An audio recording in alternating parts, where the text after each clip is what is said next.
Hi everyone, it's the last Litsoc of the term. I've just been reminded to clap. We're a very small band with our last year 13s who've come back to visit. But it's summer reads, and Mr. Humphreys is elsewhere, having a great time. And I'm going to say hello to Mr. Conway, who is probably back in Australia now because we've missed him. He was here last week. Well, he wasn't here. We were elsewhere. So, hi, Mr. Conway. And we've got a selection of summary covers on the table. Is that right? Yes? Yeah. Okay. And I'm looking above, and we've got deliciously good summer reads, which have also got summer themes as well. So this is about what we intend to read over the summer. Nobody's held to it. They don't have to come back and what we read on our holidays as the first session. But except, of course, I'm afraid, Marianne, you've got to read Of Mice and Men, haven't you? Do I? No, because it's over half term, isn't it? And I will be. Don't get me wrong. Oh right, okay. I don't think we have to. It'll take you all of 2 hours. It'll take you all of 2 hours. Yeah, no, I've already got a copy. Is it Right. a short book? It's 110 6 pages. chapters. Yeah. Oh, Yeah. it's been a mockingbird. What? Devastated. It's written as a novella and a play at the same time. Yeah. So Yeah. I'm looking because I've read To Kill a Mockingbird, but I'm really looking forward to Mice and Men. My dad read Of Mice and Men. That was one of the books he reads. No. You can talk to me about it now. I mean, if you wanted a longer read, there's his short story, or not longer reads, but there's a collection of his short stories, John Steinbeck, and there's also Grapes.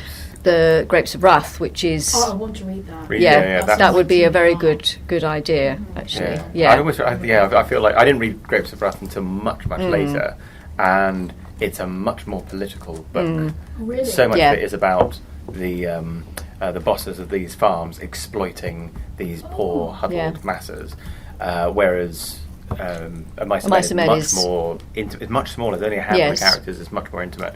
There's literally thousands of people in Oh, really? Grapes of Wrath. Yeah. It's a very but the same sort of time period, but they are very different. But they're his political books, which of course he later on sort of almost they tended to define him, and he didn't want them to define him because he felt he'd moved on, and that got quite difficult for him. But there we are. That's one of those things. So, who shall we start with? Lulu, do you want to start with your summer reads? Sure. Yeah. Okay, this is a bit of a cheat because I'm halfway through it already. Oh, that's all right. Okay. You've been on summer. Yeah, You've been on I summer am already, on summer. yes. Yeah. But yeah, so basically after my A levels, all of the joy and lust for life had been sucked out of me, and I hadn't read for pleasure in I would say a solid 7 months, because of hell, and then I escaped hell, and and I was very ill for a while, and then I was lying in my bed and I was looking at all the books I had around me. I was like, oh my god, I can read some of these.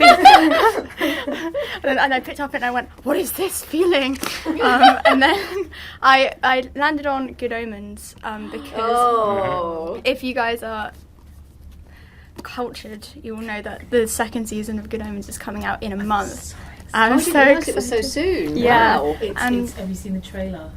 The trailer's really good. It's looking incredible. Have you seen the spoiler? The what spoiler?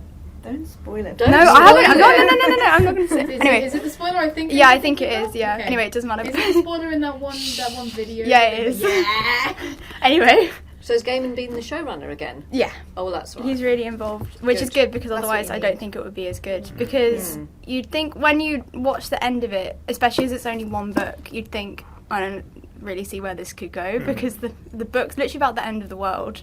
There's not really much you can pick up from that. But apparently, Neil Gaiman and Terry Pratchett planned one or two more books. Oh, right. But they just never wrote it or got around to writing it. And when they were planning together, talking about a TV show, they did plan a second season of it. So this is what the story is based on. So I'm kind of looking forward to that. Anyway, I hadn't read the book before. I tried, I think, and then I put it down for some reason and never picked it up.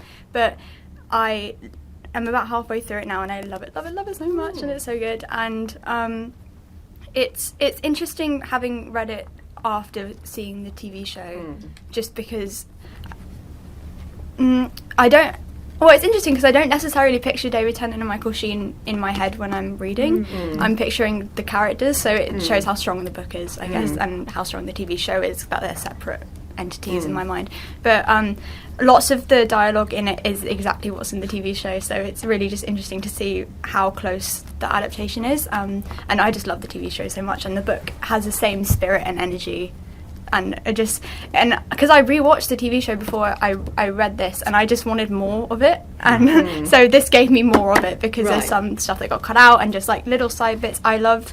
Well, sometimes I don't love, but sometimes I do. They have little footnotes at the bottom where they just give extra information about characters, and sometimes I think it's too much, but sometimes it's really cool, and it just gives me that more that I was looking for. More of the same. Yeah, more of the same. Perfect. But yeah, no, I just love it. The writing style's so quirky, and you can see both Neil Gaiman and Terry Pratchett in it, definitely. I tried to read American Gods. I don't know if you guys have read that, but it's so chunky. It's like that wasn't for me. No. It was very kind of like this, but more adult. It's much more adult. Much more adult. So I kind of preferred this because American Gods sometimes felt like it was edgy for the sake of being edgy, and I haven't seen the TV show. I think that's much more of an acquired taste. Yeah, so I think I might try that again when I have more time and energy, and maybe even I'm a bit older. But I think that's really sensible, because it is, as you say, edgy for the sake of it. I think sometimes, and also it is very adult. It just seems like everything is made sexual or gross for no reason, and it's just a bit but so you can see some of that influence in this, because they're kind of similar, gods and angels and demons and like being in the real world, but also Terry Pratchett Discworld vibes, like just the writing and the way they approach characters. I think some of it's aged a bit badly, and you can see they've taken it out of the TV show. What year is it from? 1990. Oh, okay, that's long enough ago then. So I think some of the female characters, I don't like the way they're described, because it's always how attractive they are is always the first thing they say, and that's never the case for the male characters, and it's very obvious, like, because judging, like, this book is 30 years old, so and it's got some like gay slurs in it randomly, but they're not mean, they're just used to describe the way the characters look, and I'm like, oh. It was part of vernacular, wasn't it? Yeah, particularly Aziraphale gets it, but I think it almost proves how well the TV show is like kind of scraped from the book, because now they're using that as a positive thing in the TV show and not a negative thing, kind of like they're insinuating in the book. So yeah, definitely would recommend if you're looking for something whimsical and something that brings a joy back into your life. I think I'm going to finish this, and then I'm going to read lots of poetry because I like that a lot, and then I really want to read, is it called Detransitioned? I don't think it is. Transition Baby. Detransition Baby. Because I started reading that, and then I stopped because of A-levels. Yeah. And I really want to finish that. I'm going to try and read around my bookshelf and see the things that I bought but haven't read, which is many things. Anyway, thank you. That's what I've got to say. Well, thank you very much, Lily. Thank you. Okay. Let me go next. When I dispose of my teacup.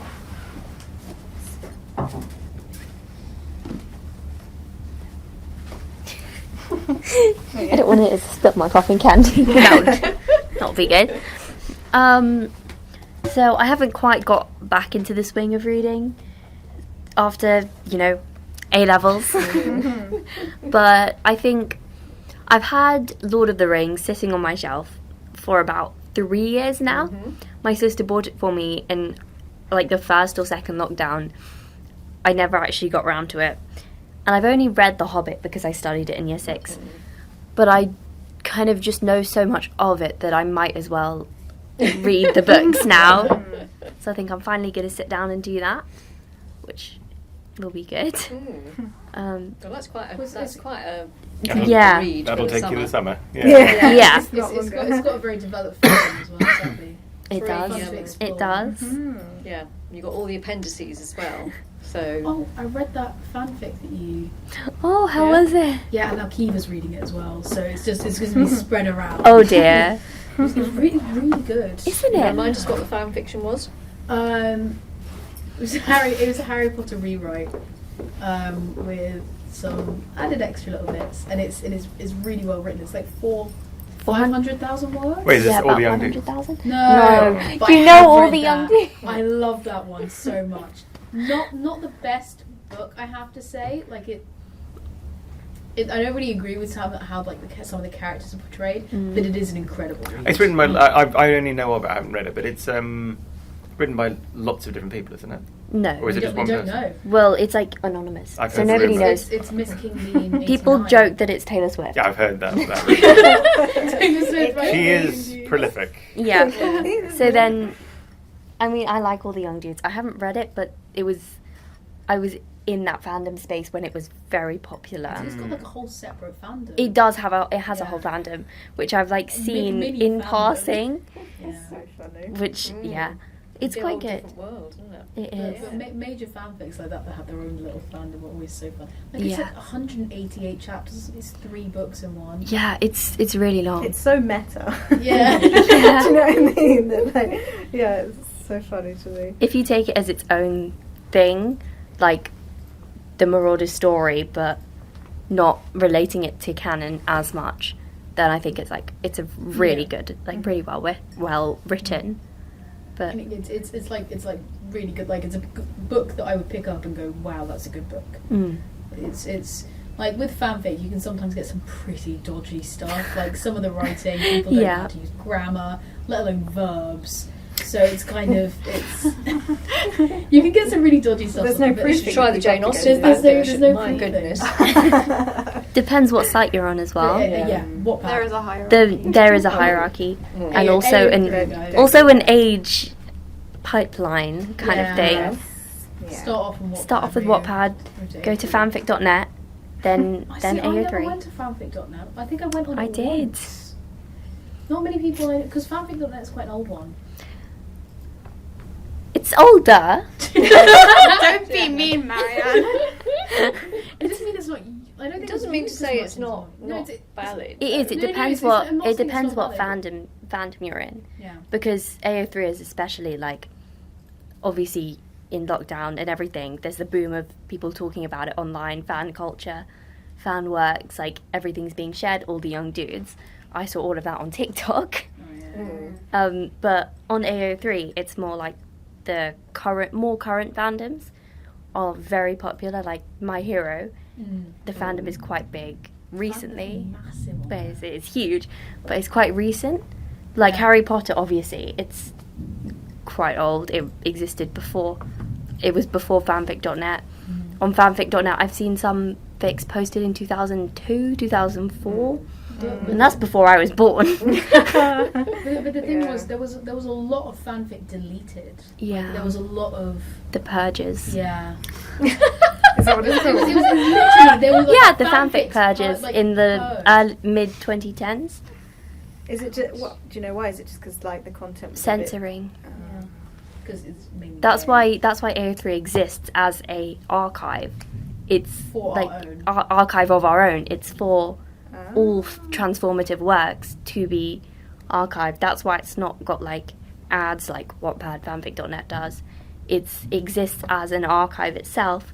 So the whole thing is like they've got the lawyers and everything. It's not going to be taken down. It is purely there for historical purposes. Right.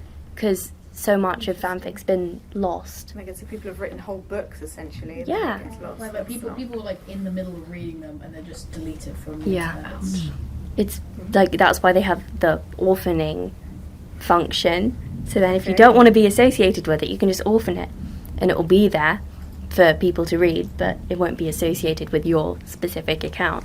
Oh, okay. Yeah. Right. So like you can either delete or orphan it, but Not orphaning anonymised. it is a lot orphan. better. That's interesting. Yeah, that's funny. Yeah. Because there is an existing word. But it's really annoying when you really like the fic and it's got a really good writing style because then you can't find more works. But Yeah, that's Yeah. really sad. But I guess if you've written something when you were like Like 17 or 18 and then you know 15 years later you're like No, I don't want to. I wish I could do that with some of the stuff I put online when I was That's like, it. Like, Yeah. that's That's it. it, It's isn't probably it? there for that It's there reason. forever. It's- Yeah. I wrote a Yeah. fanfic in year 7 Oh god. It's actually pretty popular, guys. It's my claim to fame. 35k on Wattpad. Wow. But no, I wish I could delete my Wattpad account, but I genuinely have no idea how to do it. Well, Yeah. that's it. Yeah. Up there forever. It's So that's probably why that feature's it's wonderful, there, but isn't it is Yeah. a poison chalice, the net, isn't it? Yeah. So, That's why A3 is so good. It protects the works that are there. That's why it's the filtering system. You guys all know the filtering system, right? Yeah, I know the filtering system. I feel like you all do. You can filter works, guys. That's Yeah, the you filtering can system. filter works. It's so much. Well, in my personal opinion, having gone through most of the sites, it's the best one because on Wattpad the tagging system is iffy at best because it's just You can't suggest tags. it's like you have to click the ones that are suggested for you. and they're not. It's not really like a universal system. It's specific to the works and just what the author wants to put in. oh, I see. Yes. So then you can search for something, but then what comes up may not be what you want, and it's not as good. And also, it's all changed since they've introduced ads and like they rebranded it, which was like I didn't go on it as much then. But People got like real books out of Wattpad, like After Yeah. and stuff like that. There was 50 Shades I'm a of Grey. Gay Wizard. Did you What? see? You've seen No. that one, Waterstones. Oh my god, that one is advertised so much on Wattpad. It's What? So it was a It fan was fiction, a- and now it's published. yeah. And it's Ah. called I'm a Gay Somebody Wizard. thinks- It's called I'm a Gay Wizard.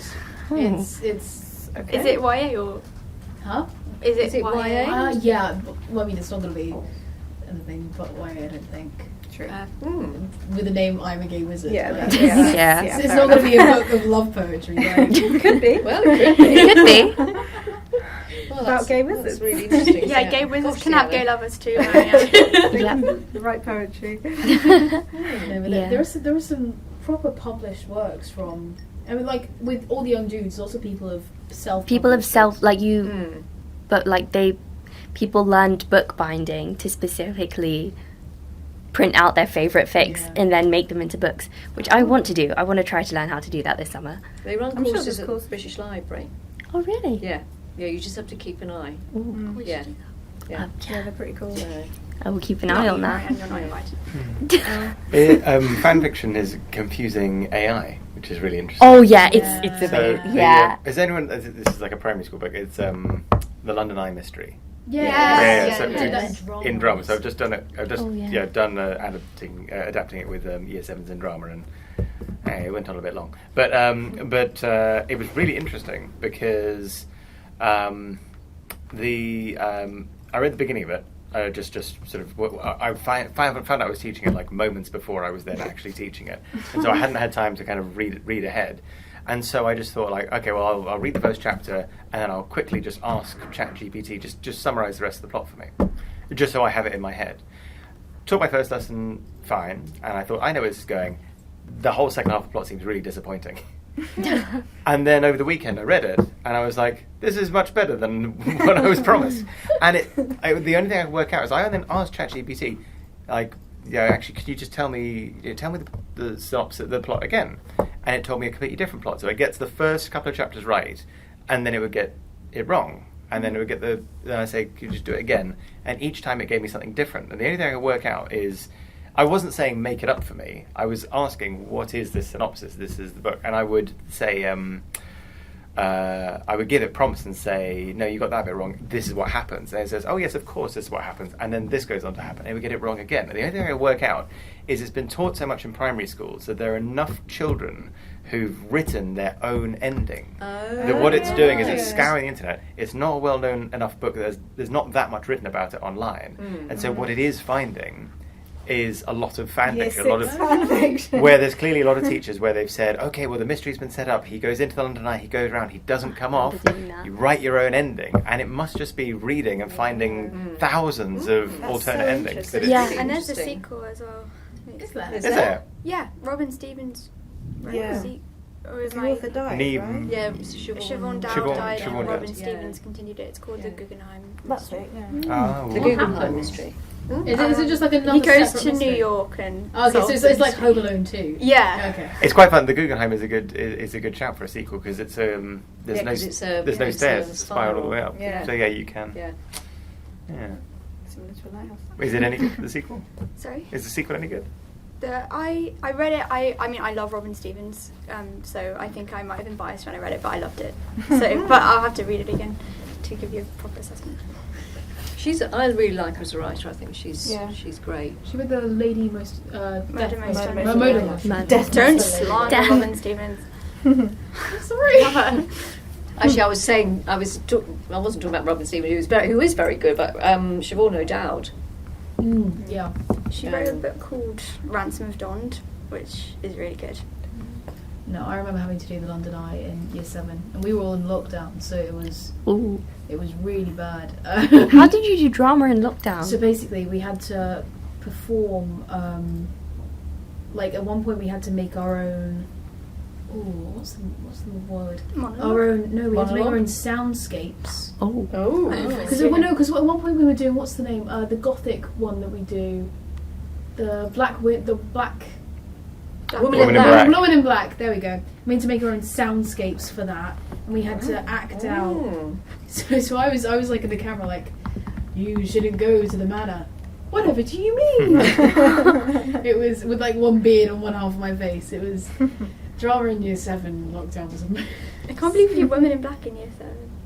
It might have been year 8. I missed Topper for both of them, and I was also in lockdown in both of them, so it's kind of just Yeah, that's fair enough. Darkwood Manor. That's what it was. The Gothic unit for year 7 drama. Is definitely Women in Black? I think it's Women in Black. Oh, okay. Well, but yeah. But London Eye Mystery, we had to. Oh, at one point I was a news reporter, and I got my hairbrush, and I had drawn a picture of the London Eye, and I'd stuck it on my wardrobe door and had that in the background, and I was like, reporting here from the London Eye, as you can see here. And one of my classmates still has that video. That's really cute. It's It's nice that you have that. Though. It's nice to look back on those. Like, so much of your time at school, you just Still Yeah. have long hair. Keep them. It's nice to look back on. I have some from like drama when we were in like year 7, 8, like filming in the upper hall. It would be fun to keep. Yeah. One time in year 7, me and my friend made a video telling future us to not do computing GCSE, whatever we did, and you'll never guess what GCSE I take now. Computing. See? I did computing. Okay. So Sienna, it's Lord of the Rings. It is Lord of the Rings. Lord of the Rings. Lots of fan fiction. So- Yeah. Then you can read the fan fiction about Lord of the Then you Rings. can, Yeah, read you're fan gonna- fiction I on the can. Rings, yeah. I bet there's Or you can get loads. on with the Silmarillion and all the other Yeah. things by Tolkien. Have you watched the films? No. Oh, yeah, great. This There is you the go. great. You're gonna love them. Because because there's so much more in the books. So if you had watched the films, it'd be like there's still loads to explore. Yeah. But, Yeah. nice blank slate. I've heard this quite a lot. With AI in fan fiction, so you encountered that problem. People are asking like ChatGPT, whatever, to finish the endings of fan fictions for them. For fics that are still updating. Oh. So authors are saying, please don't do that. Yeah, it's like AI. Yeah, it's like the whole ethical debate with AI and art. Yeah, It's exactly. All of that. Yeah. A lot of authors are privating their works on AO3, so that means you can only access them if you have an account, and to have an account you have to like register, be in a queue for it. Yeah, it takes like 2 weeks. Yeah. When I registered, it took ages because of the backlog from COVID. Yeah. But yeah, they're doing that to stop the bots from like scouring it. Yeah. Because if The you, really popular ones. not even the really popular ones. Like there's writing bots that are just, they go through the internet, but obviously AO3 is such a big, easily accessible writing archive. They can just take whatever they want from that, but it's indiscriminatory.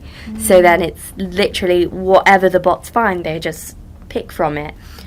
Which means if you ask it to write a story about Steve with a love interest, it will give you a male love interest Bucky. It will write you Stucky fanfiction because there is just so many of it. Already Yeah. there. Yeah. Wow. That's a bit scary. It is scary. Yeah. The human touch is lost. Mm. Yeah. Yeah. Lol. Oh well. Oh well. Back to books then. So Yeah. it's Lord of the Rings. Lord Thank of the you very Rings. much for Brienne, want to go next? Sure. I've also got Mr. Humphreys. You've got Mr. Humphreys Here. as well. He told me nothing. He just told me what he was reading. So I know one of the things that he's... Sure. So he said he's reading Carrie Soto is Back by Taylor Jenkins Reid. You know, who wrote Daisy Jones and stuff. Oh, yes, yes. Lizzie and Bell Mysteries, which is a bit like, I think it's a bit like Murder Most and Ladylike, but it's about two black girls in London in the Victorian times, something like that. But yeah. The Romantic by William Boyd. I don't know. And Cavalier and Clay. Cavalier You go. Yes. Cavalier and Clay is something Mr. Sayer gave me. It's basically it's about comic books in New York in the 30s. In the 30s, but it moves forward into Second World War and then post Second World War, and every single it was extraordinary, because if you love Marvel or the comic comic world here at Superheroes, it's a fabulous read.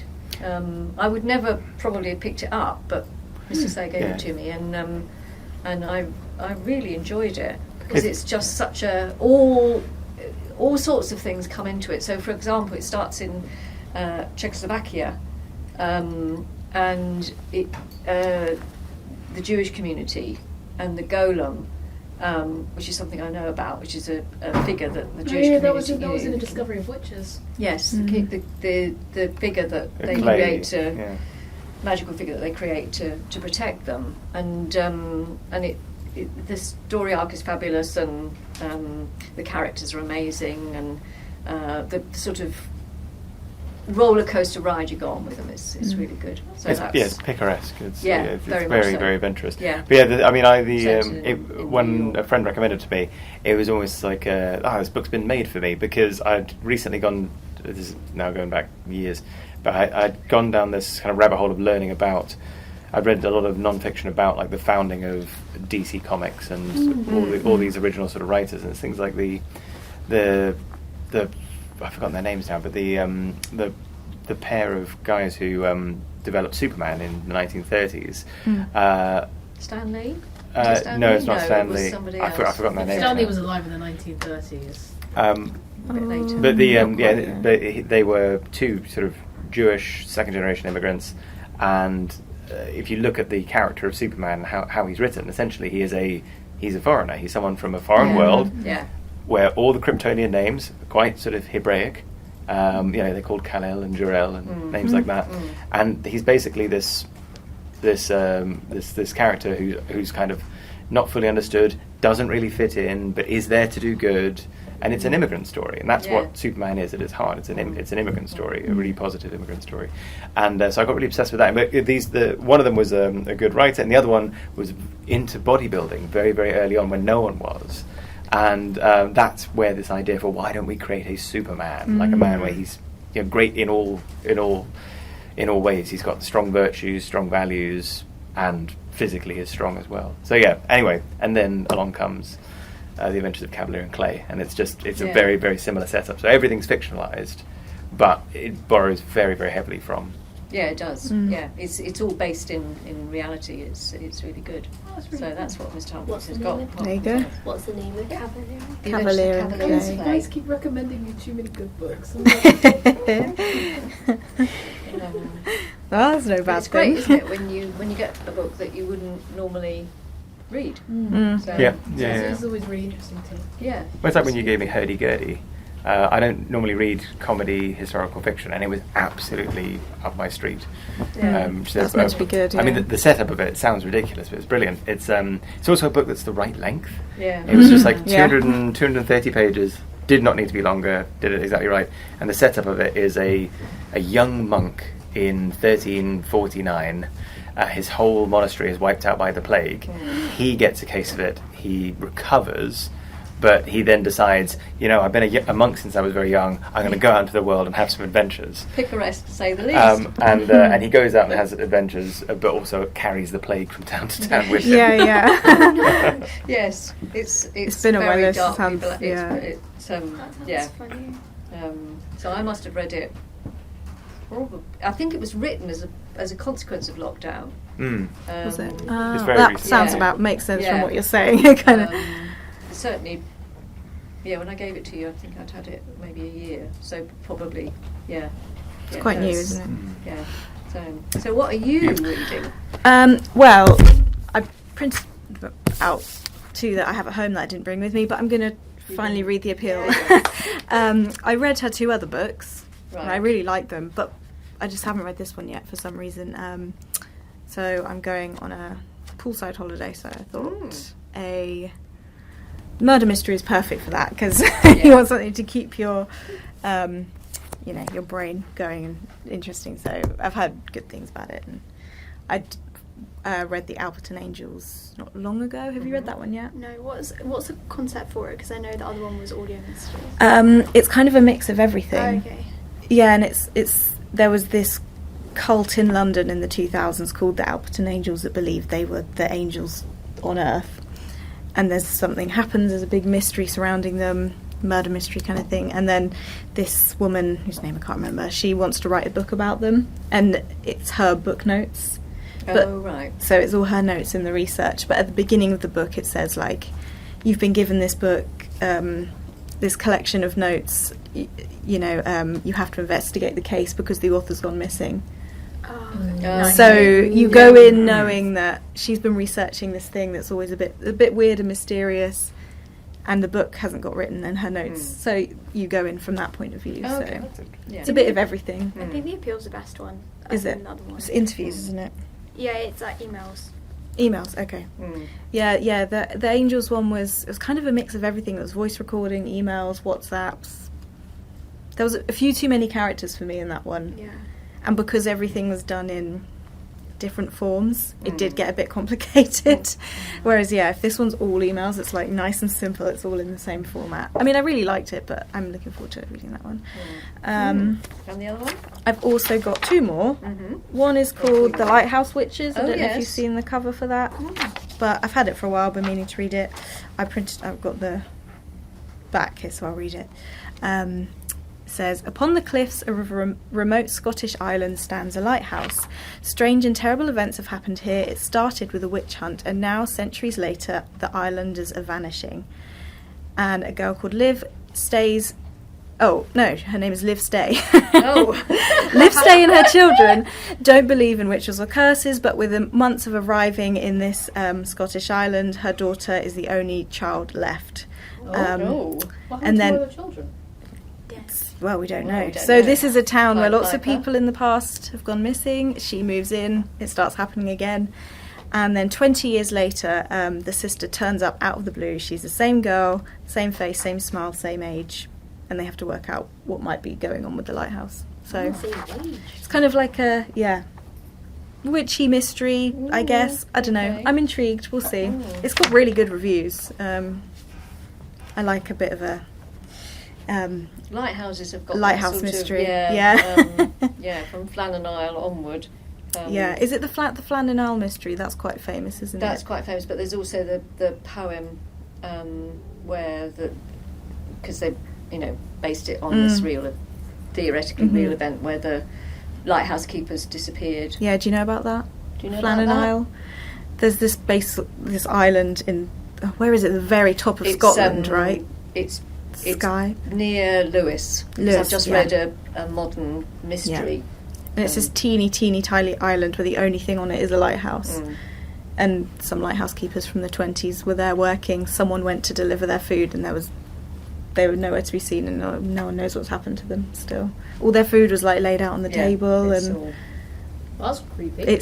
they probably just went out and fell. It was on a cliff. It was probably something really simple like that, but an awful wave. Probably. A storm, but it's just. But lots of people wrote poems about it Yeah. and books about it after Yeah. the fact. It just became like a bit of a mystery. Everyone's like, And "What in happened the- to them?" in the poem that sometimes taught in primary school, and we used to teach in year 7. It's 3 blackbirds, so 3 cormorants basically are on the island when the rescue boat or the sort of mystery comes. And you think, Is it told from the perspective of the cormorants? no, it's not. No, but there's this idea that they've turned into 3 blackbirds, which I think the island has a lot of stuff like history about fairies and like they're called little people. That's what they're like, the Scottish fairies, and they would turn people into birds and animals and stuff. So it's just one of those funny things that like has just spiraled. But it's probably just a really simple like. They probably just fell off the cliff or something, but just don't know. They but just it's more likely disappeared. it was a terrible storm. Yeah. So this kind of feels like it might be a. Yeah, they could have done kind of like a take on that. So I'm interested to see. And another one is Daughter of the Moon Goddess. Have you seen that cover? No. It's apparently inspired by the legend of the Moon Goddess, which is an old Chinese folk tale. Oh, was that? Did they make a movie about that? Oh, the Netflix one. Yeah. Yeah, this is different, but that is probably. I think that's based off the same story. Is it the same? Okay. Yeah. And I think I don't know very much about it, but I picked it up because I like retellings of Asian mythology. I've been getting quite into those. Yeah, they're really cool because it's always the Greek tales that get retold. Yeah, you don't really hear much about Asian mythology. But China. Think about how old China is. Absolutely. There's so many amazing stories, and they're very much connected with like the natural world and yes, they are. dragons, things like that. So there's some really cool retellings out there. So that's another one I'm going to hopefully try and read. Yeah, those are my ones. Right. Thank you very much. We'll see how far I get. I always have big intentions. Marianne, your turn. Yes. Got your favourite. Yes. I'm also kind of cheating, Lulu. It's one I'm halfway through. Well, we decided I wasn't cheating, actually. Okay. So, well, I'm not on holidays cheating. yet, so I'm cheating, you're not cheating. It's July now, you, Lulu. This is called The Word Hoard. It's about daily life in Old English. It's really interesting. I mean, look, Neil Gaiman said it was a marvellous book, guys. I'm not. It is a marvellous book. It is. And basically, it's just going through old English words, either ones that we don't have in current English or ones that are incredibly similar or somewhere in between. And it's just introducing what these are, how they have been used, if they have only been used once, speculating what they could mean. And it's really fascinating because it especially looks into where the words that we have come from. Like, there's one that's, hang on, let me find a good word. And it's, one of them is, no, this is not a good one. One of them is January, and it means second Yule. And it's kind of these little, like, because a lot of these words are compound words, and looking at the compound words and then deciphering what they mean from the compound words. So January is really interesting, but I thought it came. Well, clearly it doesn't come from Janus and the month that looks both ways. No? Well, it's just speculation. Like it's got here a little table to tell you, because you know how all the days of the week are coming from either all the old gods, and we've got Norse gods, and French has got the Greek/Roman gods. I think it's Roman. And it's got the deities in Roman, deities in Norse, deities in Old English, and deities in Modern English. And you can kind of also look at, because deity, I mean, that one's Mani, which is, so obviously Monday. And that one's Luna, Lundi. So it's you can kind of see where all the different languages that we have now have picked up these words and picked up these meanings and picked up these from these compound words that we did have in Old English, and how they've kind of transformed the language that we have today. And it doesn't really look much into like historical events that have shaped. Like there's a bit of it, but it's not as much as looking at all the compound words and things. No, it's just the etymology, isn't it? Does it have a particular time range that it's looking at?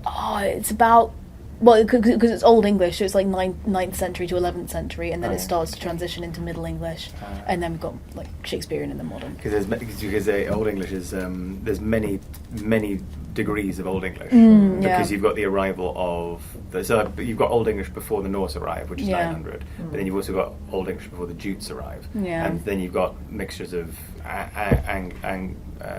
Angles, Saxons, Celtic words. So if you look at Old English in like 400, 500, 600, 700, it changes all the time. But the biggest change is the Norse, because there's an argument that's put forward a couple of years ago, which is English should be considered a Scandinavian language because it's actually got a lot grammatically in common with Icelandic. But the thing is, English is kind of just many languages in a trench coat pretending to be its own separate language. Like you've got so much. You've got French in there, you've got German in there, you've got Norse. You can't really define it as ancient Greek, Latin. Every country, the British Empire. It's just Icelandic, isn't it? So if you're interested, take English language A level. There's a whole unit on this. It's my pitch for English language A level. This is the one, my favourite unit in it. So grammar. The grammar is really interesting because it's incredibly streamlined. So like most verbs don't really change that much in the first person. So I play, you play, he, she, it plays. Like it doesn't really change that much. So it's become massively streamlined over time because of the way in which it's been used. But the grammar is interesting because you've got this hodgepodge level of borrowing grammar from a bit of French, because there was 300 years of being ruled essentially by France. You've got a bit of that comes in, but the reason why the grammar is particularly interesting is the grammar was codified in the 1700s by some grammarians who decided we actually need to apply some rules to this so it's nice and neat and orderly. There was this embarrassment about the English language that it wasn't.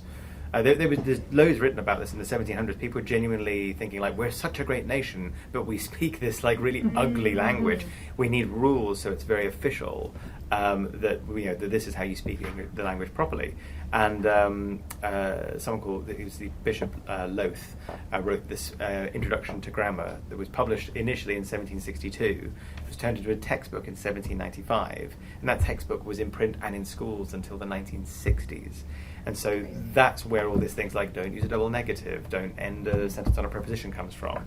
And all those rules came from Latin, not organically though. It wasn't, the Latin's kind of worked its way. They imposed them, didn't they? It's these thinkers were just like, right, Latin, we really respect that. That's the language of the church. It's the language of science.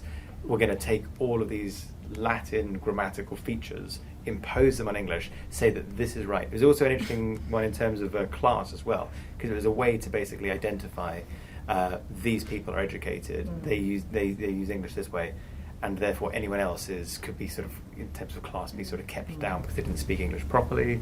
That sort of snobbery then sort of continues. But yeah, it's for such an organic language that has kind of mixed and blended with so many different things, there's this very specific moment when they say, nope, we're going to have a top-down reform of how the grammar works, and that's when all the Latin rules really take hold. So Enlightenment. So during the Enlightenment? Yes.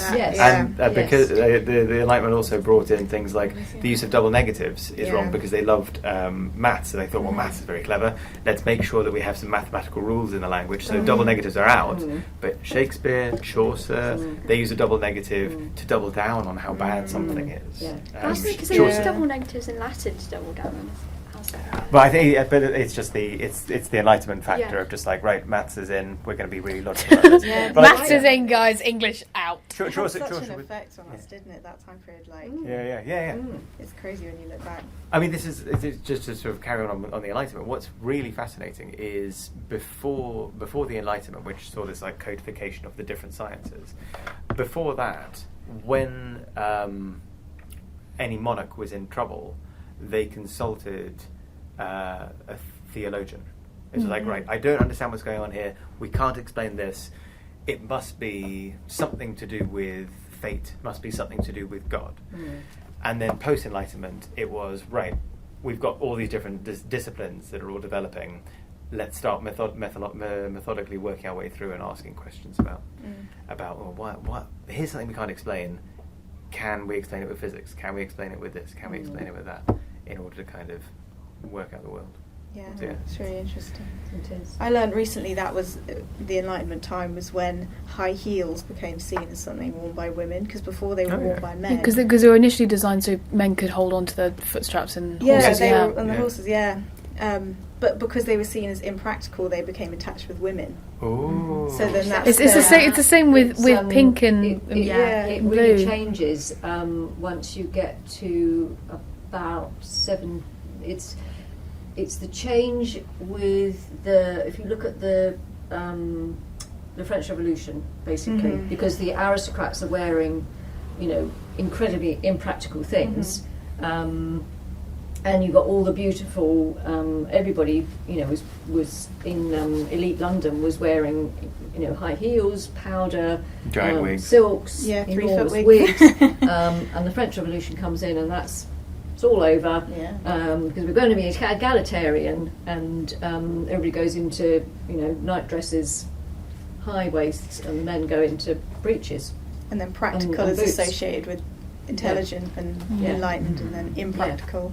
I wish they kinda just interesting. scrapped the high heels instead of making us wear them. I don't enjoy them. But intellectual fashion and fashion go hand in hand. Yeah. And that's why. Same kind of thing. They were like, not practical. That must be for women. They're not enlightened like we are. So they're the ones. There's also the like same kind of thing. amounts of fabric during as fabric costs go up, it was a way of showing conspicuous consumption, showing how wealthy you were. So I've got literally a bigger dress than you to show how much more wealthy I am than you. And then it became very fashionable during times of rationing in World War I and World War II. The fashions dramatically slimmed down. So a double-breasted suit uses more fabric, so they went out of fashion during the war and came back into fashion in the 50s. I found like colour as well. Colours as well. Purple. Different dyes. Yeah. And layers as well. Yeah. I think your 50s clothes were so layered. Yeah. So it's like, look how many different fabrics I'm wearing as well. It's interesting. So it's the word hoard then. The word Yeah. hoard, yes. We've gone out. Sounds great. We've gone on to intelligent Gosh, fashion. Yeah, we've done our usual segue into all sorts of other things. Yes, so anyway, this is a very, very interesting read. I am loving it so far. Yeah. It's taking me a while to get through it because I'm reading books in between reading this, so it's kind of That's not like a chronological. no, but it's very, very interesting. And then the second one that I will be reading is this one, Iron Widow 2. Iron Widow 2. So I finished Iron Widow the other day and saw in the community actually. We were taking a 10-minute break and I finished it, and one of my friends has also read it, and I went up to her and I go, "What on earth?" It was an emotional roller coaster, I have to say. I got incredibly invested, and I don't have the sequel on me right now, and it's really annoying. It's frustrating. It is frustrating. It is. You do own it though. No, I don't. No, you don't. Ah, I know. Do we have it in the library? no, we don't yet. It's only just it's quite new. Need to. No, I'll buy it over the summer. I'll Before buy it was out.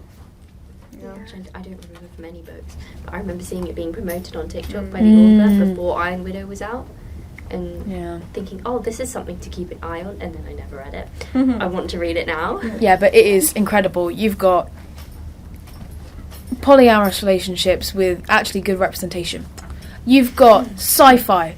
Oh, you've got female empowerment. Oh, you've got just general greatness. It's so basically it's set in the very distant future when humans they were basically wiped out by these creatures called Hundins. I don't know how to pronounce it. I've only read it, so it's kind of it's just been in my head. And they've been wiped out by these creatures, and so to fight these creatures, so humanity was driven to near extinction. But now they've recovered, and now they are fighting back on these creatures to regain the Earth, their home. And they fight in these massive shells of dead Hundans called chrysalises, and only the males are able to pilot these. So, and then females, they have to be both yin and yang.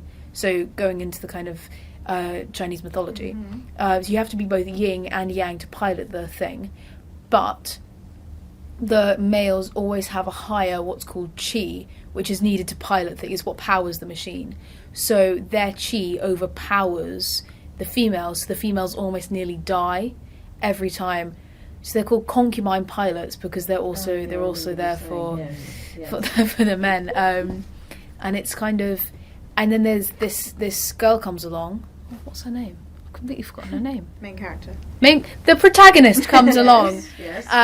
and she's utterly outraged by this because she's got bound feet. She's been told all her life that she must submit to these guys because she's being sold off by her family. They've never shown her any love. And her sister was also recently sold off, and she never actually returns. She died basically, and she's utterly outraged by this because her family have never shown her any compassion. So she goes and She's a girl. because she's a girl, Yes. and so she's sold off so her brother can buy a wife, and she's sold off to be a concubine pilot, and she willingly submits to this role because she wants to kill the man. I'm not going to say murder because murder sounds mean, but like it is mean, but it's also it's revenge. It's revenge. It's not mean. Anyway, she goes to kill the guy who she thinks killed her sister, and it's an incredible plot. It takes so many twists and turns. It was an emotional roller coaster. I was constantly on the edge of my seat, and it finishes on a massive cliffhanger. And I need to watch it. I need to read the second one. It's so good. It's an incredible. I loved it. I loved it so much. That sounds terrifying. What's it called again? Iron Widow. It's like sci-fi Chinese mythology. Yeah. Mythology, isn't it? Yeah. And it's not too romance. Like that's not a word, but I'm going to use it anyway. It it doesn't. It's a bit coming out of Studio Ghibli in a way, isn't it? It's I wouldn't- Sci-fi Ghibli. I wouldn't say it's Studio Ghibli no, because but it's that sort of Asian element. I can see that they've I don't know because Studio Ghibli always gives me such a calm vibe. Because I always watch Studio Ghibli it's films when different I'm like painting They're or quite drawing or something like that. Yeah, They're comforting. Or like I have like a cup of tea with my Studio Ghibli film. comforting at all. Really? How is Moving Castle so comforting? That other one's terrifying. What's it? What? Oh, the spirit one. The Spirit- Spirit that's Spirited no- Away is absolutely Spirit- No, terrifying. I think that's so comforting. I watched that when I'm worried. That's creepy. She's lost her parents and they've turned into pigs. I don't like it when they're the How's pigs. Moving Castle is not comforting, especially if I really know. It might just be the pretty well, but- soundtrack. Kiki's delivery service. Kiki's Oh, delivery cute. is very sweet. I love that Arietta's one. also terrifying. I haven't watched that what one. I've started watching Arietta. Yeah. I like that one. It was really pretty. cute, but I Princess maybe you just Princess watched the Mononoke. non-nice That I one's haven't seen that one. that one's really. I'm watching it with my sister. Oh, good. Still haven't finished it. Because 'Cause she's Totoro never is around. very Totoro's cute. nice. Yeah. It's just about a big creature that lives in the woods. And... I Oh, will right, okay. It's slightly creepy with the cat bus. No, but the cat bus is nice. He's not. I was genuinely terrified of the cat He's bus, not a mean but I was cat never bus. I was never scared of Spirited Away. I- weirdly. That I is know a what you mean. terrifying film. That's the first ever one I found watched. that really unsettling as well. Unsettling is a good word for actually. That one is quite. Yeah. I don't like that It's guy. awful. No. Well, oh well. Anyway, right. So that's your. Those are my summer reads, recommendations. guys, and I've got a Your list summer of like reads? 30 books that I'm going to try and read. Yeah. Power through I'm them. excited for you to get your Thank you. cliffhanger. Brilliant. I swear to God.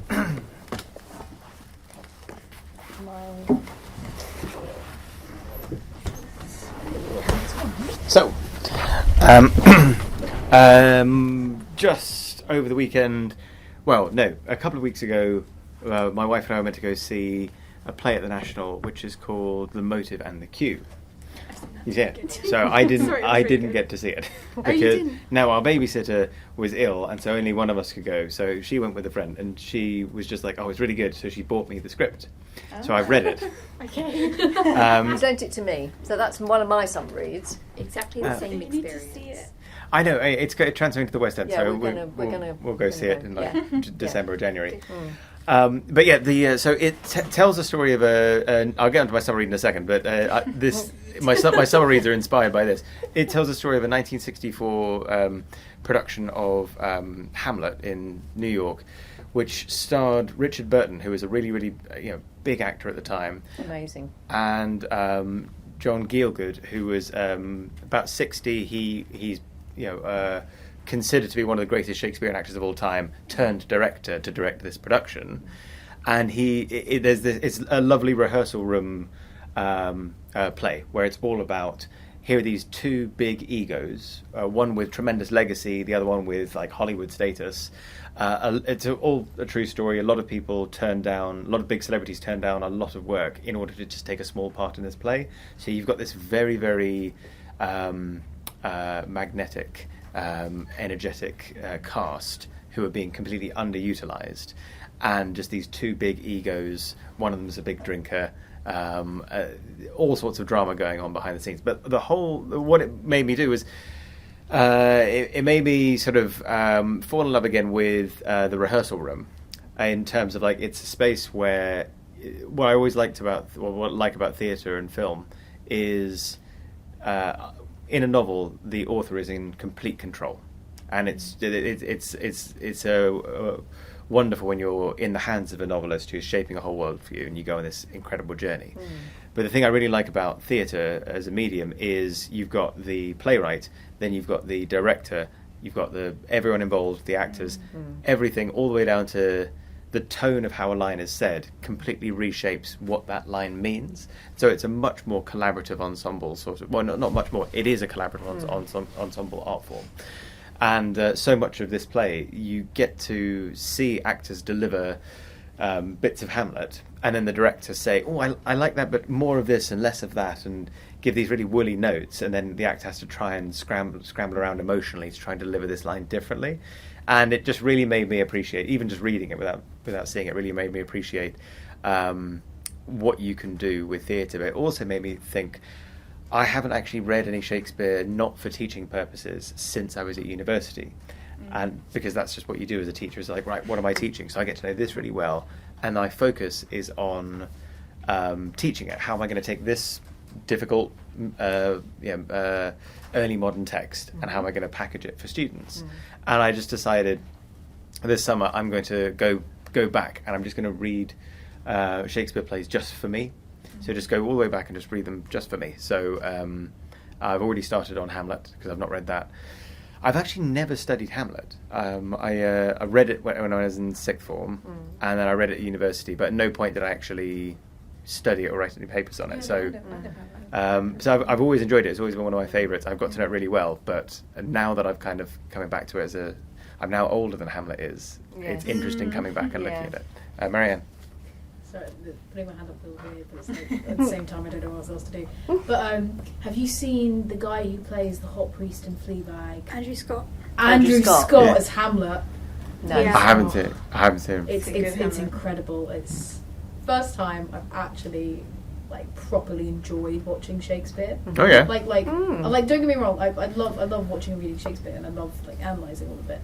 But like I genuinely felt like I could understand it fully. Yeah. That's interesting. It's really good.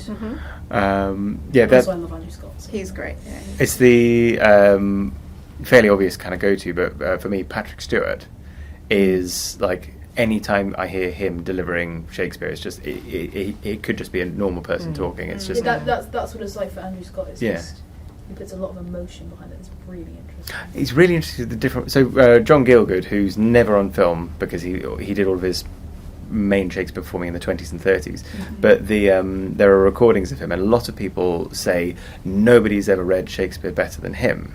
And that's such a subjective thing to say, but he is very much comes from the school of this is poetry, and it's very floral, it's very very impressive. Then again, you have to remember he's also delivering all of his lines without any kind of microphone to really big theatres, and so actually you do almost need to sort of sing the lines out a little bit. Anyway, but that's my plan. I've started with Hamlet, and I've like sort of essentially going to work my way through, starting with my favourites, because it's one of those things of just like I've not read Othello since I was 18, which is now 18 years ago. So just go back, work my way through those, and then work my way through the ones that I've never read. So I've never read Henry IV parts 1 and 2 and things like that. So You should read Cymbeline. I've never read Cymbeline. Cymbaline's great, really underrated. What's Cymbeline about? I haven't heard of that one. It's Set about in ancient nothing. Britain. Yeah, it's set in ancient Britain. There's a king called Cymbeline, and he's dealing with the Romans, and at the same time his daughter marries someone that he doesn't want him to, and then there's like lots of gender swapping and kidnapping, and It's really really good. Shakespearean Got gender some lovely swap. I did songs. it in the San Juan Maker this time last year, and it was really special. Nice. And a lovely character called Imogen. Yeah. Thank you very much, Sebastian. Right, my turn for the last time this term. So, thank you for all the contributions. and thank you for making Litsoc so special. Aww. Already losing something. So my summer reads are Lady Macbethad, which I can't remember who it's by, but Val McDermott recommended it, so I've got it sitting, and it's been sitting for a while on my pile. I've also decided that this is the summer where I go back to Dorothy Dunnett and the Limond Saga. The Limond Saga is 6 books. It's historical fiction. It's set across Europe, but it's Francis Crawford of Limond, I should say, is this extraordinary Renaissance character, and it starts in Scotland. He's an very interesting character because he's a bit of a ne'er-do-well, and is sort of also a bit of a magnet. People just flock to him. He's just got this extraordinary intellect, and Dorothy Dunnett, who is an amazing writer. She wrote detective fiction. She wrote and 2 great sagas, Limond and Niccolo.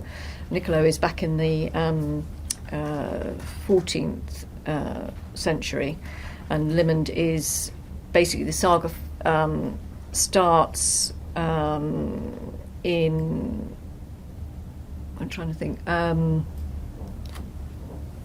Mary Tudor? I'm trying to think in terms of, yes, in terms of what you'd understand by English history. Mary Queen of Scots is a child when it starts, and she's goes to France and marries, and so she's part of it, and it finishes, the whole saga finishes as Elizabeth I comes to the throne. So it's about the relationship between Scotland and England, and also historical events across the Europe. They get as far as Istanbul and the court of the Ottomans, and Dunnett she really makes you work as a reader. You have to remember what goes on in the first book by the time you get to the 6th, because there's this huge arc. Fortunately, it's a sort of she started them in the 60s and finished them in the early 70s, I think, and they're like sort of Harry Potter, because you get into this world and you're fascinated by the family and this character and the wordplay and alchemy and fighting and how you fight up a spiral staircase. It's much better if you're left-handed, apparently. Yes. That sort of thing.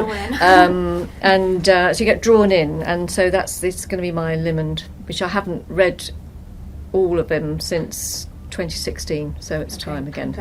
Yeah, so that's me, amongst other things I expect as well. So anyway, there we are. Have a great summer, everybody, and we're off to the Globe now to see Midsummer Night's Dream. Ooh. Yeah. So enjoy yourselves, and relax, and enjoy New York.